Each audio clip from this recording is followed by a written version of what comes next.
बिस्मिल्लाहिर्रहमानिर्रहीम। अस्सलाम वालेकुम friends, welcome to my channel. Friends, उम्मीद करती हूँ आप अपने घरों में खुश होंगे, आबाद होंगे। तो अल्लाह अपना करम और फजल हम सब पर बनाए रखे। फ्रेंड्स, आज मैं आपके साथ लाहौरी अंडा चना की बहुत ही आसान और मज़ेदार सी रेसिपी शेयर करने वाली हूँ। और ये बहुत ही सादा और आसान तरीके के साथ मैं आपको बनाना सिखाऊंगी, बहुत ही कम मिसालों के साथ और बिल्कुल सादा तरीके के साथ ही मैं आपको बनाना सिखाने वाली हूँ। तो वीडियो को स्किप नहीं करना। तो सबसे पहले बर्तन में डाल दिया है 5 चम्मच कुकिंग ऑयल। 2 से 3 जवे लहसुन के थे, इनको चॉप कर लिया। चंद सेकंड्स फ्राई कर लिया है इनको। तो अब इसमें डाल देना है 1 लार्ज साइज का बारीक कटा हुआ प्याज। प्याज जैसे ही हल्का सा नरम होगा, इसमें डाल देना है टमाटर कटा हुआ। ये भी 1 लार्ज साइज का टमाटर था। अब हल्का से इन दोनों चीज़ों को नरम कर लेना है।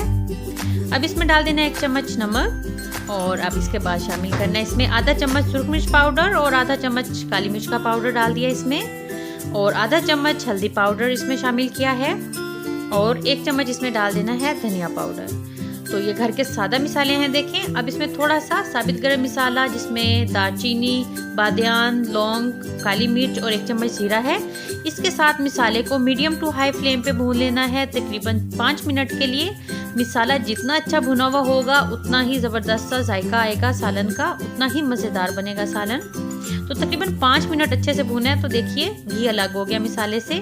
अब इसमें 5 चम्मच फेंटा हुआ दही डाल देना है और मज़ीद इसके साथ मिसाले को भून लेना है तकरीबन 3 मिनट। तो ये देखिए अच्छे से भून लिया मिसाले को।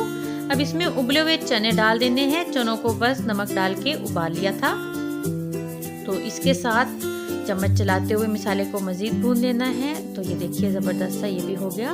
अब जो चने जिस पानी में उबाले थे वही पानी डाल देना है। और अब इस पर डाल देनी है हरी मिर्च और जुलियन कटी हुई अदरक। और लो फ्लेम पे इसको पका लेना है तकरीबन 10 मिनट। तो 10 मिनट के बाद बहुत ही मज़ेदार, खुशबूदार और अच्छे दिखने वाले लाहौरी अंडा चने बनकर तैयार हो गए हैं। तो चलिए अब मिलते हैं न्यू रेसिपी के साथ। अल्लाह हाफिज़।